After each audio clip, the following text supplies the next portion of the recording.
You might run 5 different ball screens until you get the 5th defender that you want. Why the hell not? You know what's the first thing I look?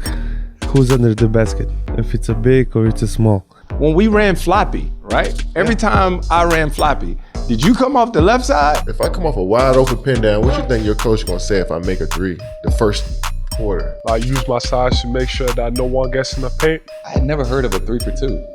Basically, you shoot it at 105. I was actually telling the guys yesterday the power of a swing pass. Coming off the screen every time and the defender's going to be trailing you to some degree, is a nice feeling to have. Like there's a level of obsession about the details. I think it's just like the progression of like running the same set over and over to figure out the different reads to it. Are you manipulating or are you just trying to get to the best spot for you to be efficient?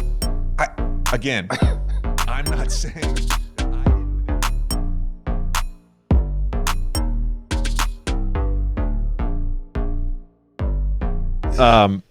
One of the things I've noticed lately, by the way, is you've always done a good job of this as a pro in terms of hunting matchups.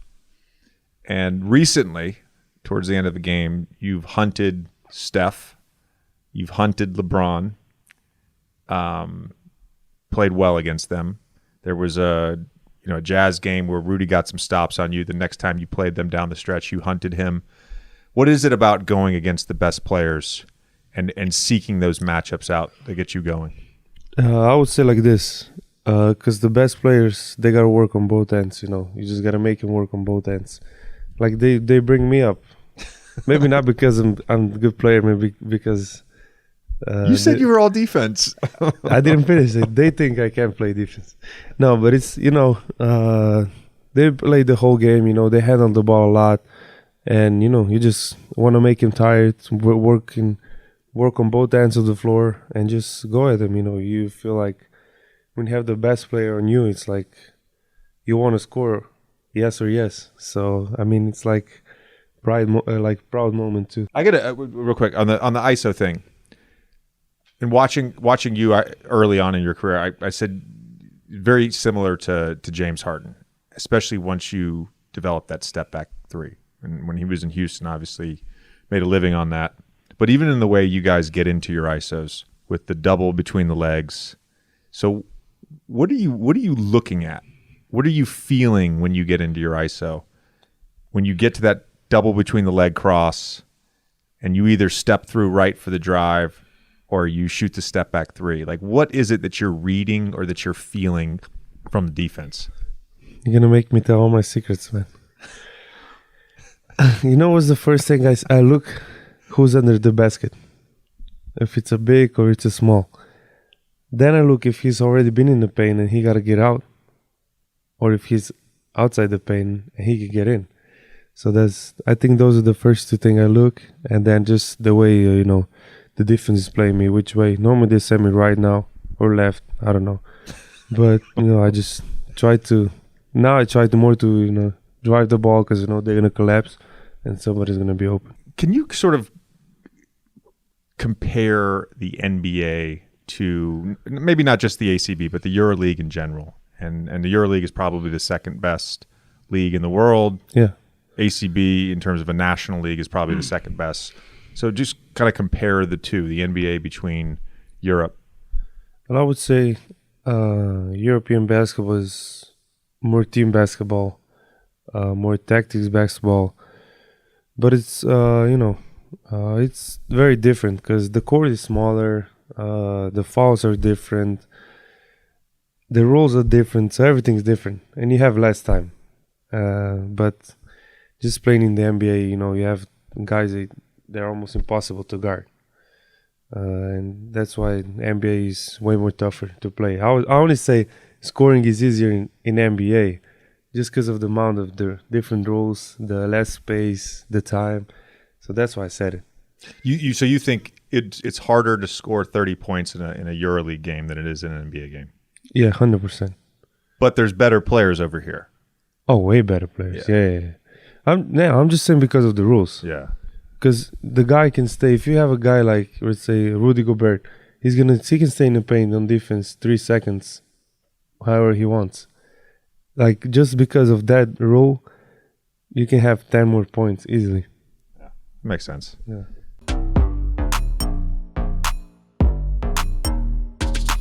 Would you agree that probably along with LeBron, that the two of you are the most manipulative players in the NBA?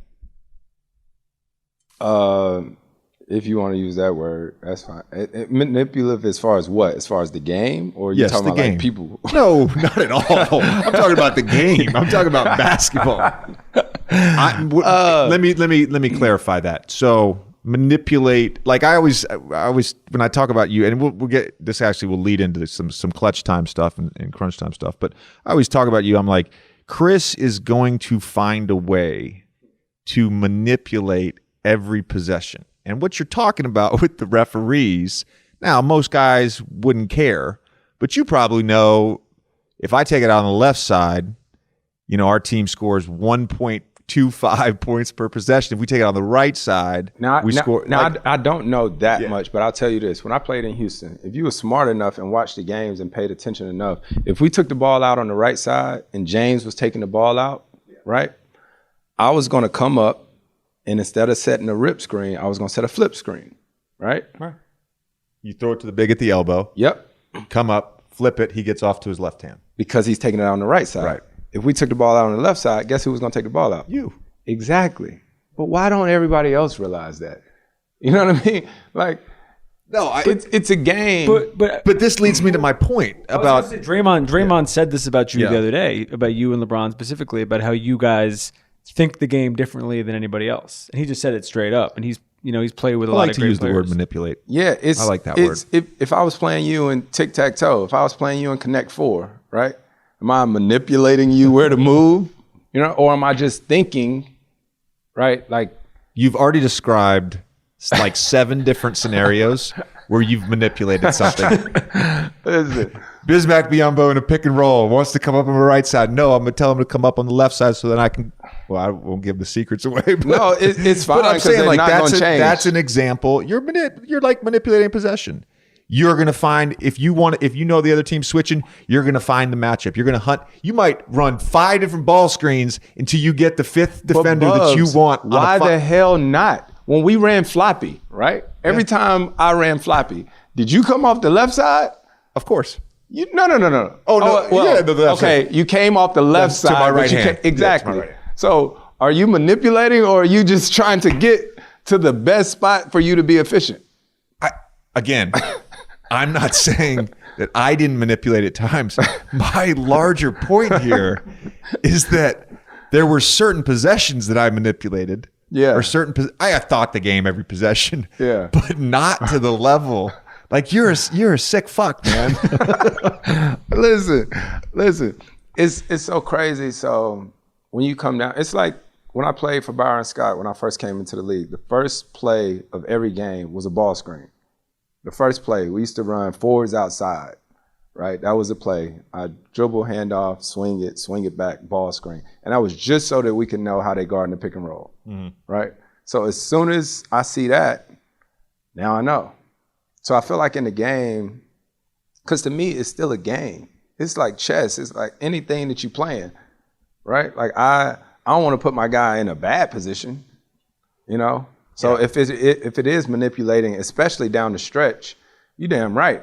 I got to figure out how we going to get the best shot we going to get. Okay, y'all going to be on the drop? Okay, cool. Low man, he going to come over early so I can't throw the lob? Okay, cool. I'm going to hit the guy on the wing for the 3.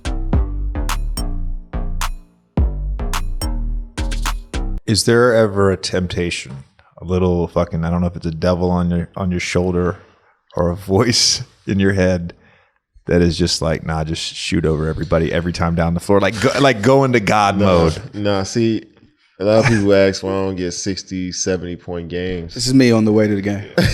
Shoot 40 times. I try to break it down to people. It's like when I watch these dudes get 60 and 70, it's like the adjustments don't change from the opposing coach. If I come off a pick and roll and you want to drop the first play of the game and I switch the shot, you probably gonna make an adjustment.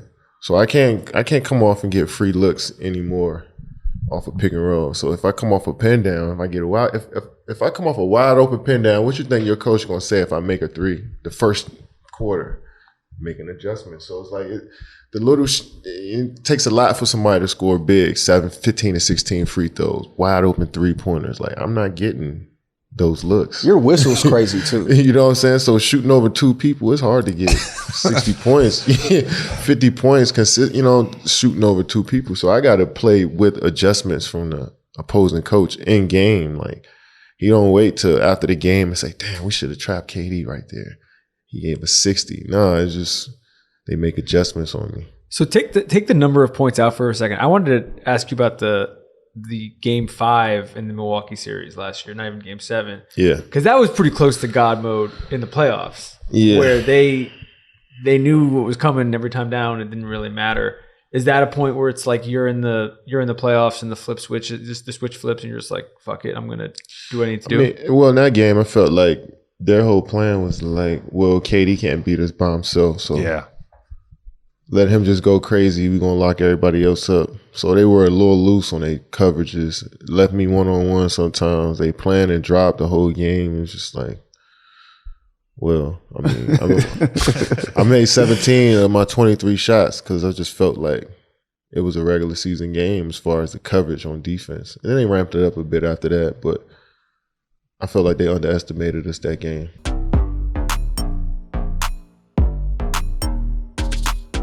Do you think it's hard for people to understand your value offensively and how much you work as sort of a fulcrum and a facilitator along with Steph in that offense? For sure. I think it's very hard for people to understand because most of the time I'm passing. And by the way, I'm not just passing the ball to get an assist. There are guys who just pass the ball to get an assist. I'm not that guy.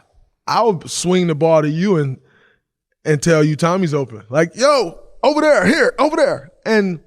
But that's just how I play the game of basketball. And so for me, I was actually telling the guys yesterday, the power of a swing pass. Not I catch it, I survey, I need to do this. The power of simply catching the ball, swinging it the other way, or catching it in a simple dribble handoff the other way. In your mind, it may look like nothing's coming out of that because you didn't score right off that immediate action. But what it did was it made the defense change sides of the floor. Because as you know, every defense in the NBA is good if you play one side of the floor. It's once you start switching sides of the floor and now all of a sudden the low man is now the strong side corner man. And he gets lost, and the low man who was over there, strong side corner, forgets to pull in, and he's lost. That's when you can really dissect a defense and pick them apart. And I think for me, whereas I am, people see the assist and they say, oh, he's the main facilitator. It's not that only that I am the main facilitator. It's that I, not so much to Steve Kerr's liking, just stand at the top of the key. And when I get the ball, I'll reverse it and change sides of the floor.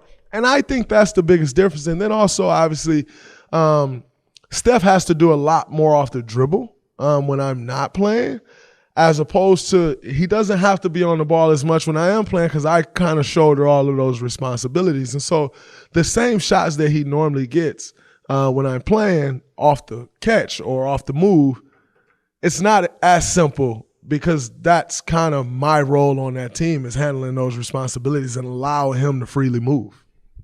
What you're talking about is shifting the defense, and I totally agree with you. If you play to one side, most defenses can guard that. It's shifting to the second side, back to the third side. Perhaps no team has done that better in the last 7 or 8 years than you guys. I actually really enjoy one little nuance that you guys have is the pointing. Mm-hmm. I mean, we were at the game last night. I watch you guys a ton. Obviously, I played against you as well, but.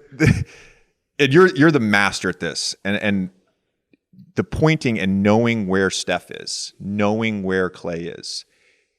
It's not necessarily point to him, we're going to pass him the ball now. It's point to him, let's get the ball there, then there's another action, then he can come off.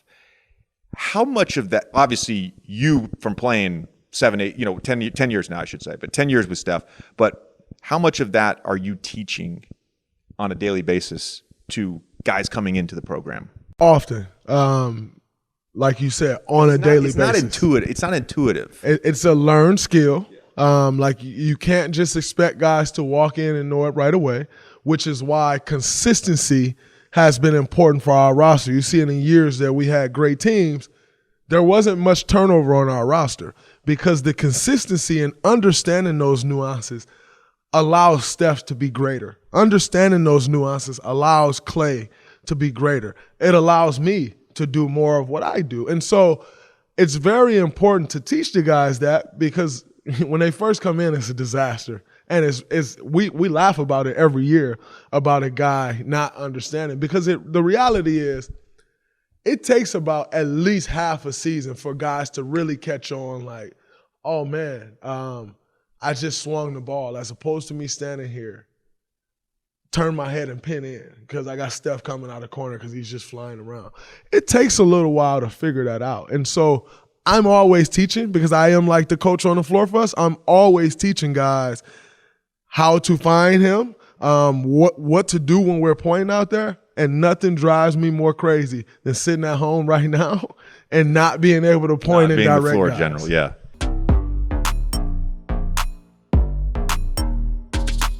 Young players like yourself, as I got later in my career, you guys coming in had way more skills than us. And we just had Draymond on the show. We just had CP on the show. They talked a ton about the intellectual side of basketball, knowing the game.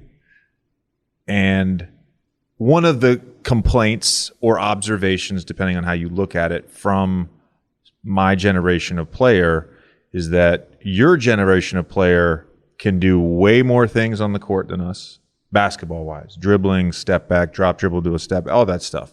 We were not trained from 13 on. We did not know how to do that. And some of us never picked that stuff up. I'll throw Draymond in there too. But the complaint, the observation is you guys can do all this stuff, but you don't know the game. And certainly there's always a learning curve for anybody entering the NBA, because the NBA is so different than any college basketball or high school basketball. Where are you on that learning curve of knowing the game? Obviously, you came in with an incredible skill set, but where are you on that learning curve? Honestly, I think I'm light years ahead of where I was the first day I walked through the door. And what I tell people is, as much as you learn from your coaches and, you know, guy you watch film with and stuff, I learned a lot from players I play against. And I think coming out of college, like a 2-for-1, right? You know, everybody in the league knows end of the first, second, third quarter, or whatever. If you got the ball with 40 seconds, you roughly want to shoot it around 30, 35, get a good shot so you can get the ball back. I had never heard of a 3-for-2. And the person I learned that from was Chris Paul. Like, I learned that from hearing him say it when he was in, the first time I heard him say it was my third year. He was in OKC.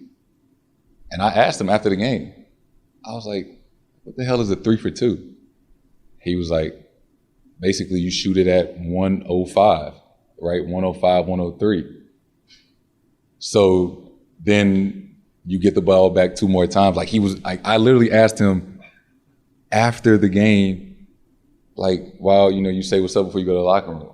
And it's things like that like, is so valuable, because Chris Paul is one of the smartest players, right? Somebody that, like, you would love to have on your team, and I absolutely hate playing against.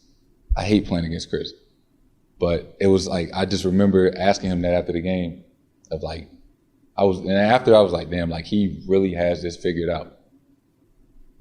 Because I had never heard of a 3-for-2. And he's been doing this for 17 years. He's a real sicko. He's a sicko. He's a real...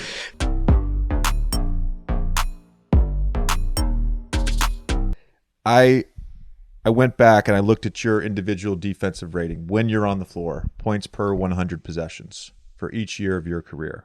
And then I compared that number to the number 1 overall defense in the league. When you have been on the court, your first 5 years, of your playing career, obviously you were hurt for your first 2 years, but your first 5 years of your career, when you're on the floor, you have the equivalent of the number one defense in the league. Well, better than the number one defense in the league. This year, you've dropped to fourth. I'm sorry about that. So when you're on the court in your career, your teams have the equivalent of a top four defense, which is remarkable. So yes, you have had that. Okay, so why don't I get the respect for Defensive Player of the Year then? You got to play games, Joe. You got to play enough games. Okay, so this year I played. That was the thing that was always holding me back for all this stuff. And now that I play games, but I think it's also because my offensive game, I've gotten to another step where it's like everybody's forgets about the defensive side, and like I've had to change. Like my first year or my second year, I think I finished top 3 in Defensive Player of the Year, but I think it's because I was like loud about defense. Like I was like going after every blocks. Yeah. Like I was like so engaged, like trying to block every single thing. But nowadays it's like I'm just smart about it. I just felt like I just figured out that I don't need to block everything. Like I could just stand there, use my size, and like just like use my size to make sure that no one gets in the paint or that makes an easy layup or floater and all that stuff. So like even when you look at this year, it's like probably Draymond, if he would have played enough games, he probably would have been a Defensive Player of the Year. And well, when you look at who's next in line, I don't know. Like no one has really solidified themselves. Where does your defensive box plus minus rank against Jokic? I don't know. I don't know. It's for you guys to advance stats. There he is again. The nerds. With the you guys. Joe, I don't have a vote, buddy. I don't have a vote. I'm not a real media member, you're part of the media.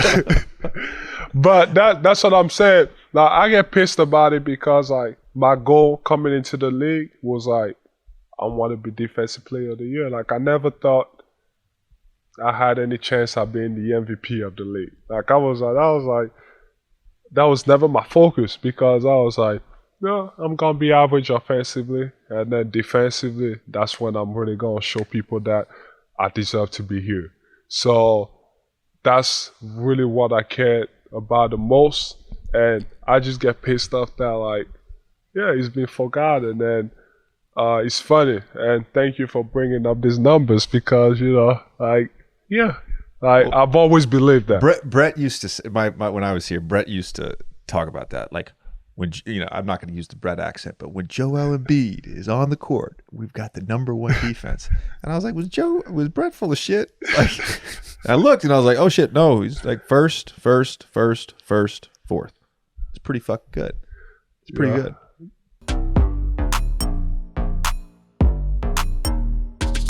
And you mentioned creativity earlier, and I've said this about you. I mean this, like as an observer, I have not seen a basketball player consistently get to a flow state better than you. Are there exercises you do? Is it your training? Like how are you able to capture that? We talked about the look away shot. That's being in flow state, right? Yeah. Not many people ever get to that. You get to that so consistently. I mean, you got some proprietary information right now. I feel like most of it is. I feel like Brandon Payne can give me this. He's going to clip the hell out of this because I was where I was going. Because a part of the training, and anybody who's watched me train in the summers or how I approach even in-season skill work and all that. Like there's a level of obsession about the details when it comes to footwork, when it comes to balance, when it comes to how the ball is entering the bat, like the rim at the right angle, arc, and all that type of stuff. There's a legit obsession around that, and I feel like that's been developed over the course of my life, but also year 2 in the league where I really understood the unlock that can be there in terms of one, it like you said, kind of being creative about how I can play, visualizing, stuff that maybe I've never done before, and then trying it in a skill session or practice or whatnot.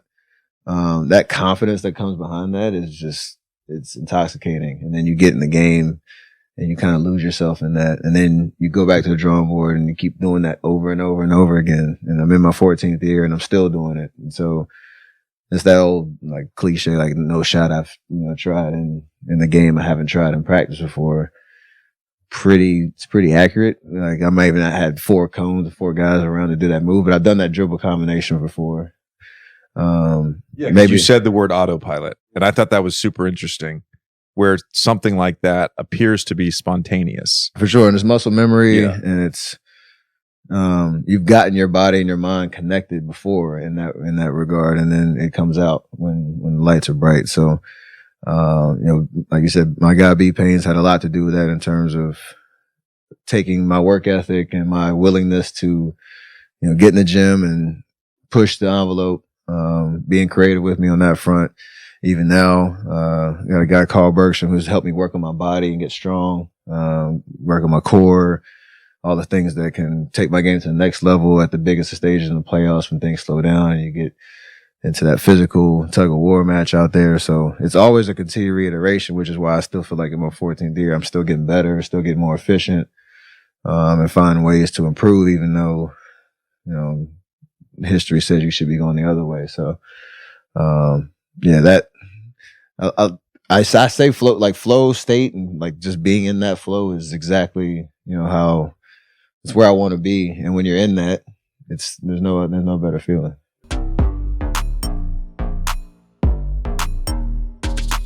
The 2-man game with Steven Adams is really interesting to me too, because you guys have a nice DHO game, a nice dribble handoff game.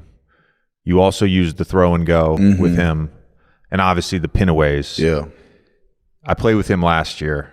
He's one of the best screeners. Yeah. He's one of the best screeners in the league. For sure. And he's such a great teammate. His job is so thankless to me. I know. It's just he doesn't get enough credit and praise for how good he is at what he does. I know. I mean, you look at the box score and he might have 4 points, 8 rebounds, and, 1 block. But, what he does for us is, limitless. He's our connector. He keeps offense going. I mean, playing with a guy that's a great screener like that is a shooter's dream. Know that you're coming off the screen every time and the defender's going to be trailing you to some degree. Is a nice feeling to have. And with my ability to get in the lane and play a little bit more in there, I think it has made us a little more dynamic offensively. Yeah, your ability to, specifically on those pinaways, going to your right hand, curl, and either take it to the basket or shoot your floater. Another thing I've noticed is your ability to relocate. And I think this is really, for any shooter, is such an underappreciated skill. For sure. Because, if you're running a set play and John Morant's running a pick and roll, you're standing still. For sure. You're standing still. You're letting that pick and roll happen organically. Ja's obviously surveying the floor. He's reading whatever coverage the big is in, whether they're going over or under. So he's doing that. But the skill for the guy off the ball for sure is figuring out when that help defense comes and what the passing angle is where the passing angle is for Ja to get you the ball. And I think you do this better than any young player in the league. And I'm curious, is that's something that you've learned since you got to the pros, or has that always been an intuitive thing for you on the basketball court? So I think it's a little bit of both. I grew up watching sports every day. I was never like a TV show, cartoon type kid. So I think just watching the game and seeing what works for certain guys, I think was big for me growing up. But, I give a lot of credit to Ryan Miller. He was my assistant coach at TCU. Mike Miller, obviously, his brother played in the league forever. And in the back half of his career, I mean, he was a standstill shooter, a guy that couldn't really create shots on his own. So he had to learn how to play off of stars and guys like that. And Coach Miller, originally was telling me that if I got an opportunity in the NBA, that's probably what my role would look like. So we spent a lot of time, learning the nuances of that type of stuff, playing off the ball and how to be effective and efficient off the ball.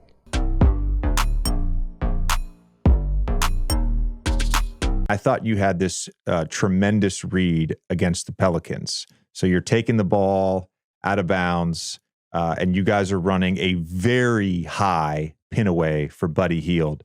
And on the first play, Buddy gets fouled. And on the second play, you find Jalen Smith in the corner.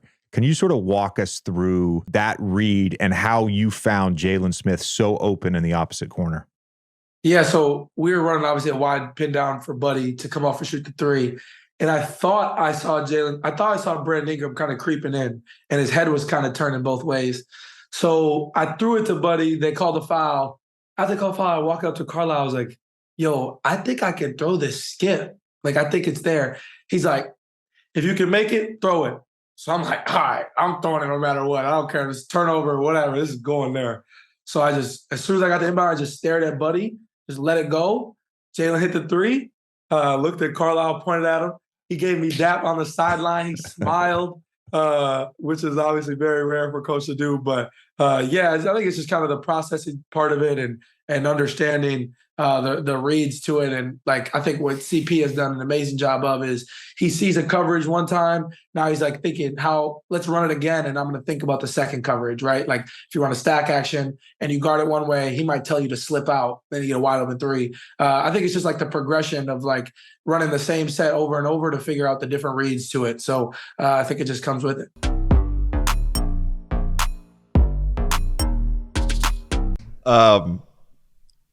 Before we move on for the manipulation thing, I promise you we talk about the rip through. Yeah.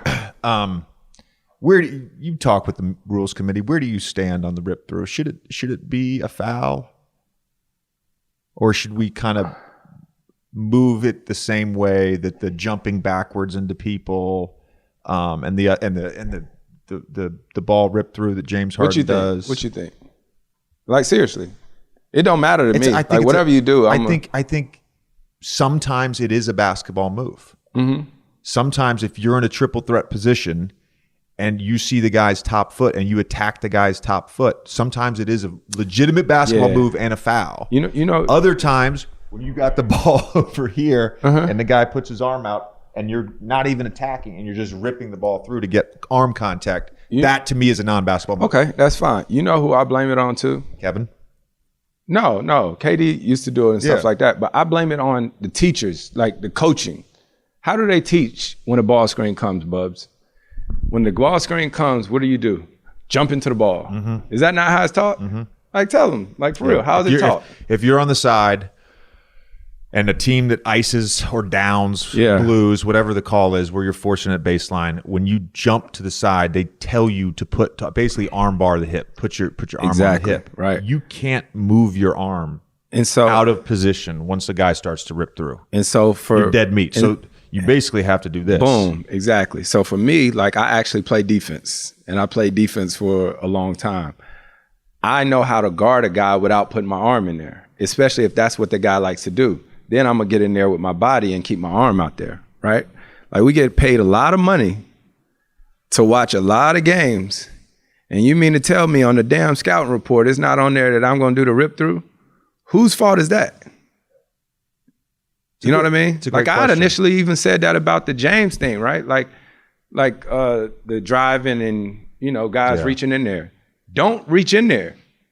Yeah. If you know he does, like that's a skill actually. One of the moves that, again, this is the way it's taught, but it's also just legal guarding position. Mm-hmm. So if James is driving, let's say he's driving left, and you're sliding with him, you are legally allowed to keep your arm on his body. If a guy reaches under there. What James does is he reaches underneath your arm with his arm that's not handling the ball, and then he tries to bring it back over to the ball and then flails his arm, and it looks like a foul. Now, I completely understand that. Now, that shouldn't be, right? Okay. It shouldn't be. But when a guy drives in there and they extend their arms or something and like slap that, down, and the guy slap down and reach, that's a foul. And then they want to call that on the side, no, that should be a shooting foul, right? At least I believe so. Hell, we probably would have won in Houston if they would have did that when we was playing. But like, at what point are we gonna hold guys accountable for like knowing the game,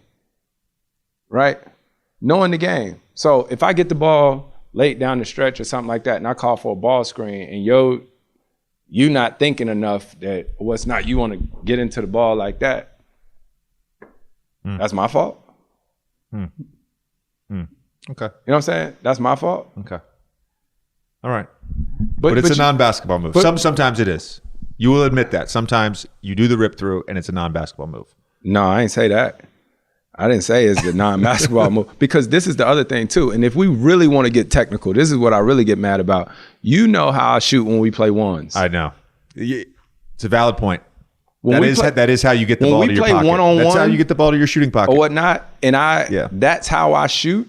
Like, I know how to shoot like that. You probably didn't know that. Like, if you ever see me play one-on-ones, I actually do that. 17 jabs, and he moves the ball side to side, and then he just shoots off. So if we really want to get technical, when they say, the refs get off by doing that too, don't they? They be, on the side. And I be thinking to myself, like, I don't even want to go into that. But that's actually how I shoot a jab shot, is I sweep it through like that. But I can see how it could be frustrating, because people be like, big dummies, get your arm out of there.